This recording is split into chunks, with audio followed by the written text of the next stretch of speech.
Thanks for coming. I'll review the champions. Defensive champions for our rivalry game was Chase Young, Devon Hamilton, B.B. Landers, Jonathan Cooper up front. And Coop played exceptionally well. Great effort, energy. Linebackers was Tup Borland. And then the back end of our defense, Brendan White, graded champion, and so did Jeffrey Okuda. Player of the game was Malik Harrison. Had arguably his best game as a Buckeye and was all over the field. Had 5 tackles, assists, 2 tackles for loss, and a sack. On offense,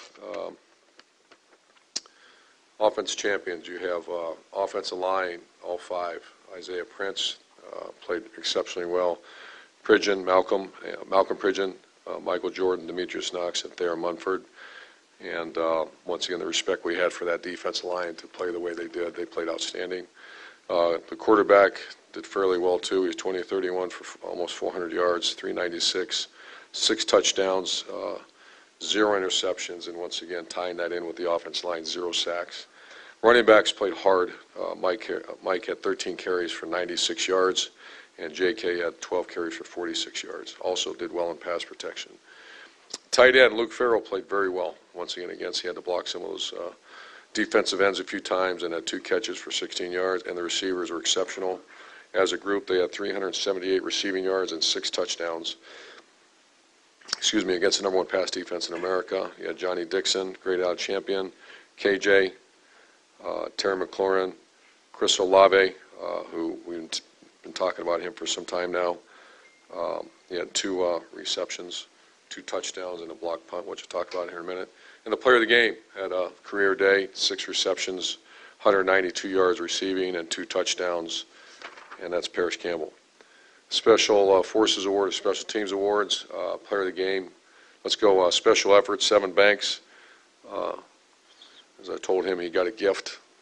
He said, here's a ball and a block punt, go run fast and score. But he did.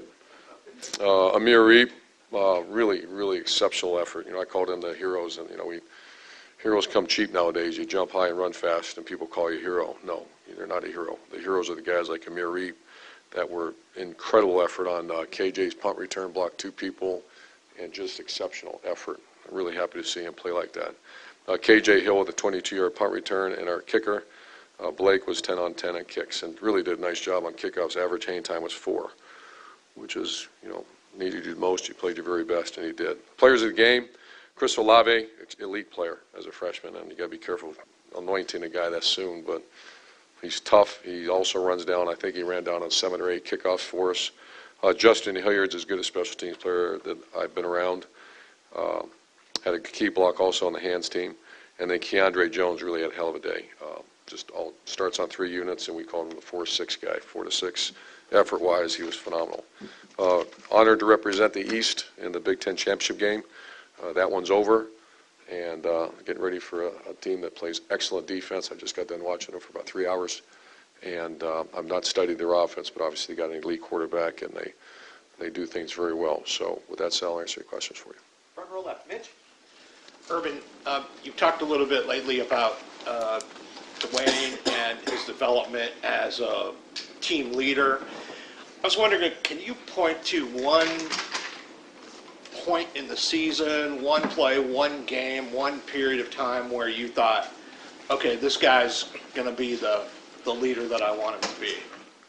One point that'd be hard. I think the Maryland game was one that he dropped his pads and dropped some other things probably too, and I shouldn't say that.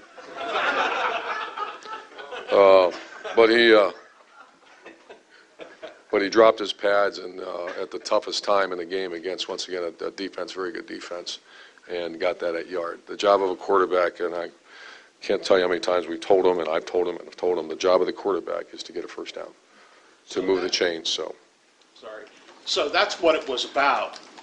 More than anything was being able to run the ball and get. I think that's a big part of it. That position is, as you've heard many times around here, is arguably the most unique position in all of sport. What he's asked to do, and coaches aren't on the field, there's 10 other guys looking at him every snap, and you better give the right answer, and they better trust and believe in him, and our guys certainly do. What else about leadership qualities? I think some other players talked about how he was quieter early in the season. And He's getting a little bit more to him. A little bit more vocal. And yeah, we've noticed a change too. Yeah. Far left, Lori.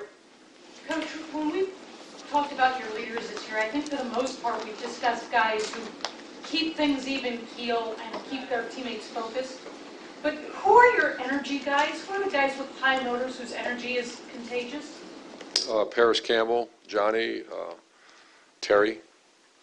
On offense, Isaiah Prince has been exceptional at that. And that's J.K. Dobbins is in that category too. On defense, I put Tough Borland in that category. Draymond at times, and Coop. And Chris Olave's parents showed up for the Michigan game. Did you guys have an inkling that he would have a breakout performance and make one of those phone calls, or was that just sort of coincidence they were there for the rivalry? So you're asking do we call the families to come in and give us a little extra juice? That's good. Write that down. Olave had an inkling that he was a big part of your plan on that day and told his parents? I'd say as we always do around here, that's been, just like Wyatt Davis is going to get his first start as a Buckeye, and there's a lot of confidence around here because I've been talking about that for 5 weeks now, and he's the next man in, and Chris Olave, you just have seen a gradual. So instead of an inkling, you just see it in practice, and by sheer numbers now with Austin Mack out, he is in the rotation. He's knee deep in the rotation now. Front row middle, Dave. Coach, I remember when you were the coach at Florida, when you guys beat Ohio State in the national championship game. After that, you talked about how you use all kinds of things as motivation for your players. And that wasn't just the reason you guys were, but you used a lot of motivational tactics. There seems to be something about you when you're an underdog, so I'm curious what motivational tactics you might have used heading into the Michigan game.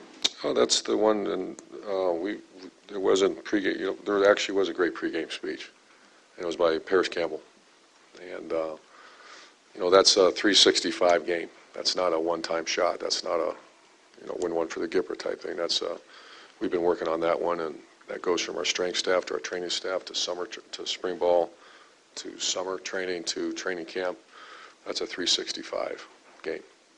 Wyatt Davis looks like he's going to get his chance. Is there anybody else in the mix there, Yes. like Bowen? Can you just discuss that a little bit? Yeah, we're right in the middle of that, but Wyatt Davis will get a start, and then Josh Myers is so close. He's had a great month and a half of practices, and Brendan Bowen was the starting right guard before he got hurt, so he's back to almost what he was. So this is a big week for all three of those guys. And then the other guy is Josh Albee. You remember about 5 weeks ago we were down to the last tack, last group of guys, and now we got some depth. Over here to the right, Clay.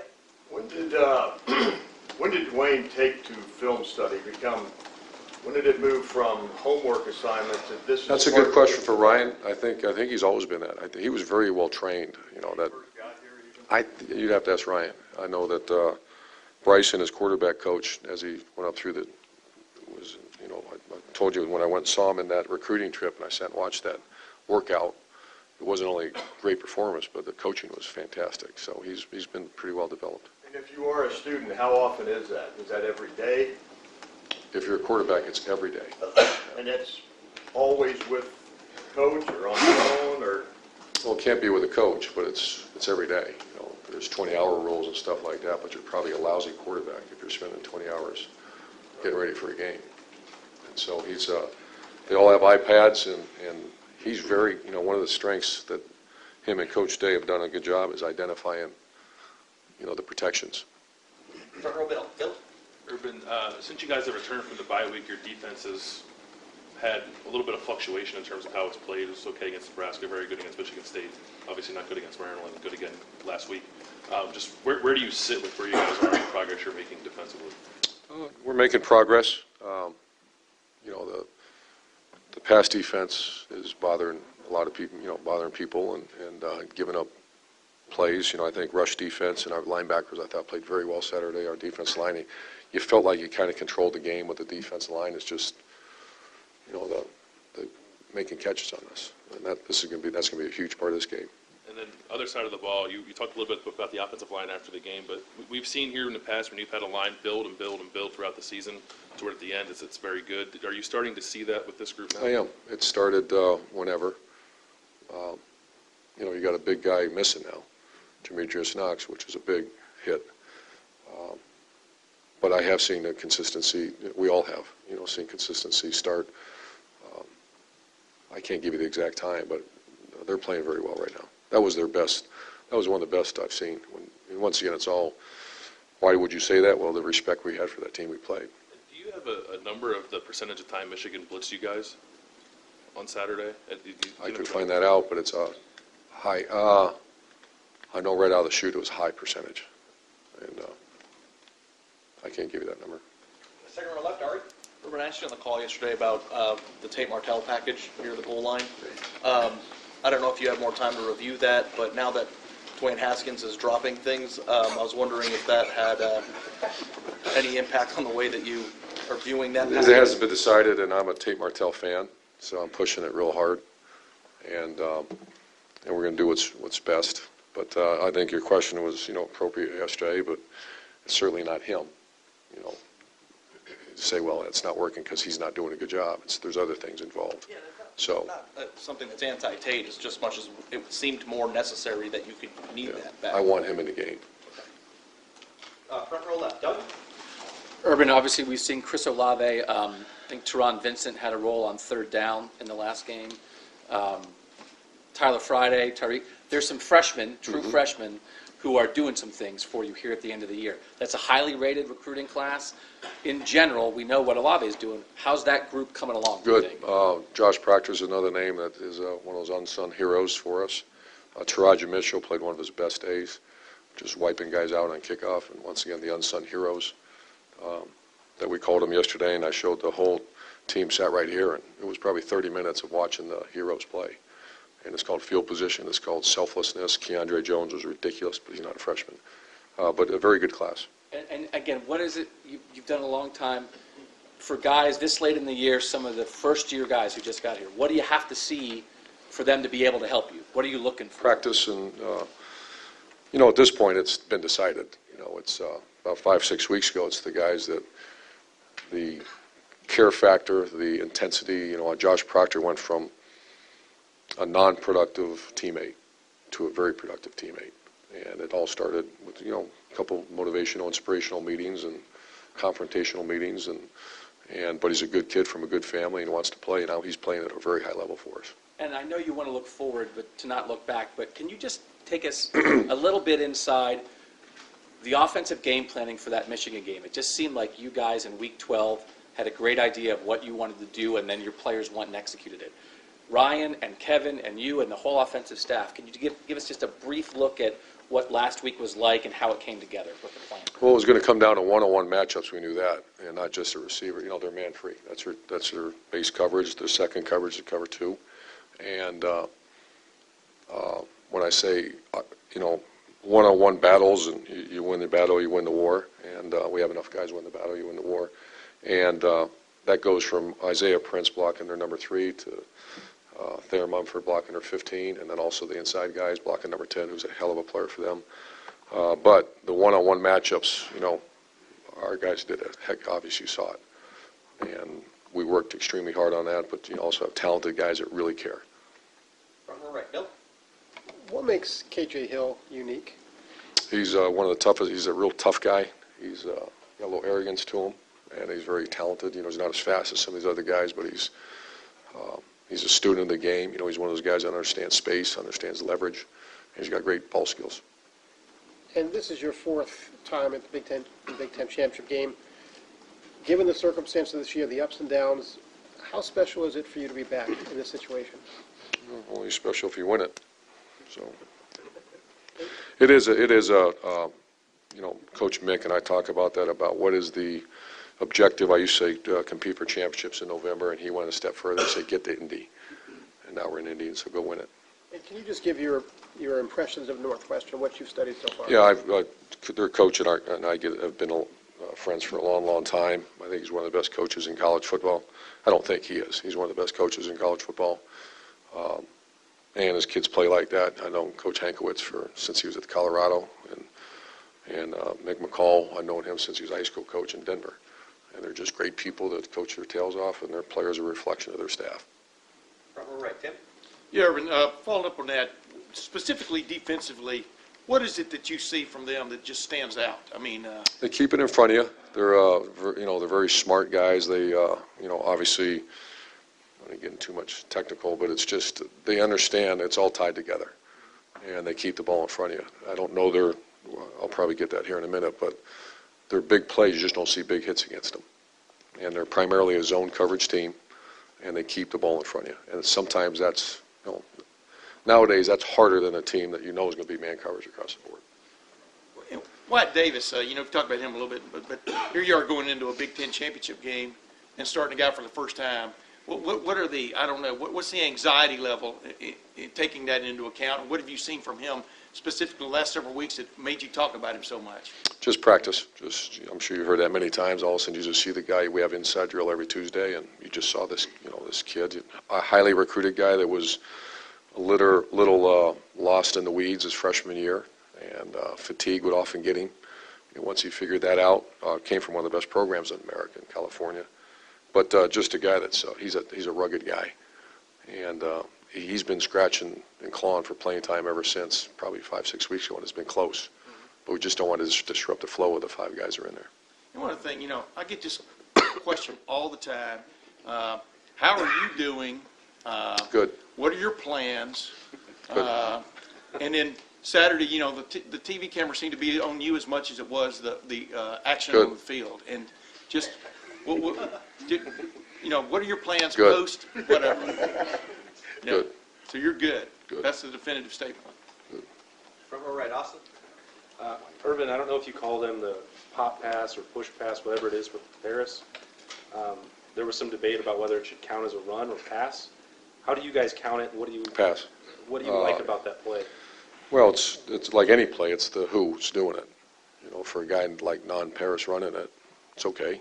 With a guy like Paris, we try to design as many plays to have him touch. A little bit like Curtis Samuel a few years ago. He's that checker that you want to touch the ball. And there's no easier way. Now, there's some risk to that, too. But I think our coaches really do a great job picking the time and making sure it's the right time to call it, et cetera.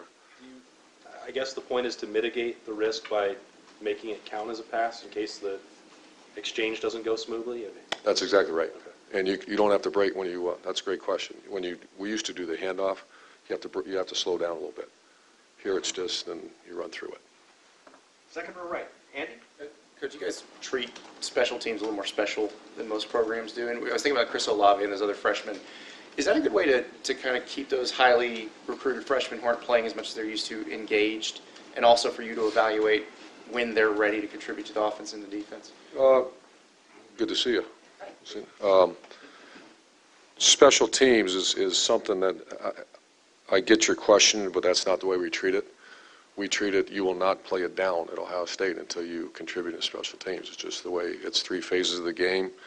There's all kinds of stuff in this room that talk about the plan to win and talk about the gospel of Ohio State football, and it's all about field position, et cetera, et cetera. And from Zeke Elliott to whomever, you're just not playing. And so that's very clear around here. And every great player, I'm willing to say every great player we've ever had started on a special teams phase and had to play well in it. And the other question, shifting gears, how much did Randy Walker kind of influence the way people play offense in the Big Ten now? Well, Randy's offense coordinator sitting in that room in there. It's, well, I'll say this, Randy Walker is one of my favorite guys. I love his family, his wife, and I've been to the golf tournament, and yeah, he was an inspiration for me. I actually played against him in 2001, yeah, Bowling Green days. But the way he handled himself, you pick as a young coach, you kind of pick guys the way that they, he's won at every level, and the way he handles himself. Great story, he was an I-formation guy at Miami, Ohio, and they went to Northwestern. He's an I-formation guy, wasn't going well. And they made a transformation with Zach Kustok to change college. Really, you got to give him credit. And a lot of it, they went down and talked to Rich Rodriguez. Great history there about Clemson's offense moving up to Evanston. And they were awesome. Third row right, Tony. Urban, yesterday Pat Fitzgerald said because they had the Big Ten West wrapped up for a couple weeks. 2 weeks ago, he spent the week watching Michigan. Last week, he spent it watching you guys. How much of an advantage is that for them, and do you then have to catch up? That's a huge advantage. It is. I mean, that's, I can assure you we weren't watching anything other than our rival. I think that's advantage. It certainly is. Do you have to catch up, or is it just That's what what it we're is? trying to do right now, yeah, sure. I think the biggest thing is we just played a very physical game, and, our goal, you think what our offensive linemen have done. They played 95 plays against Michigan State, very rugged defense. They went and played 105 plays against Maryland, where the 105th play was as important as the 22nd. And then they just went against the number one defense in America, a bunch of rugged players. And the priority is, about freshness and know what you're doing. That's the things that, right when I get out of here, me and Mick are going to plan the whole week to make sure that happens. Fourth row left, Colin. When you look at when you look at Haskins' performance after the game, how important do you feel like his, when he came in versus Michigan last year, how important was that in his development, knowing what the game was like, in terms of seeing his leadership kind of grow from this game? Yeah, if you remember, the week before it was terrible. We played, it really wasn't terrible. It started terrible, and then he kind of finished in the rain against Illinois. And that's a great question, because you throw him in that, in my opinion, you throw him in that team up north game last year without fighting through what he had to fight through, which was, he was getting greased on the sideline pretty good after the way he performed. And then he goes in there and really, really rallies it up in bad weather. Do you guys remember that game? Or I'm sure you do. And that's filling your toolbox is the term we use around here. And he was filling his toolbox because he certainly would have not been, in my opinion, been able to do that in the rivalry game last year. And then obviously the way he's been playing, it's constant experience and filling the toolbox. And when you see, what does he need to prove, if anything, this week in his first championship game as that leader for this? To go win the game. Offensive football is a 10-yard war. Win each war. And however you get that first down, get the first down. And then that's the way we approach it. And final questions. Second row, Rob. Urban, you've done this a long time. There's this idea of playing to the level of your competition. If you look at results this year, it could be argued there's been some of that. Is it an extra challenge when you have superior talent, when guys are just better than the guys across from them, to keep them at a level? It is. I would not put this in that category, though. I mean, they won 15 out of 16 Big Ten games. You watch them play. They're very, they're not averaging 55 points a game, but they're very productive. I think they only have 2 fumbles lost the entire year. Kicking game, very sound at what they do. I mean, we play at the level of competition. That happens sometimes. You'd like to not have that happen, but it does. That certainly is not this case. And I've already talked to a lot of our players, and the greatest thing about this day and age, where it was hard 20 years ago, it's all digital video that's on your iPad like that, and they're watching it, and our players already reaction to come in and goes, wow, especially their defensive front. And I don't know if that number 2 is going to play, but he's a dynamic player, and their quarterback's outstanding. I know you don't talk playoffs, but you realize how important it is to put back-to-back Michigan-type performances together?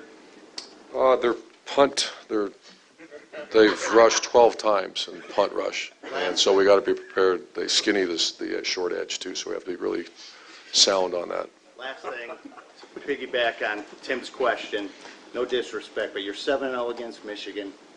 There's speculation out there. Will you be coaching Ohio State next season? I plan to coach, and their kickoff team is very good too, and they really understand contain and all those type of things. Have a great day.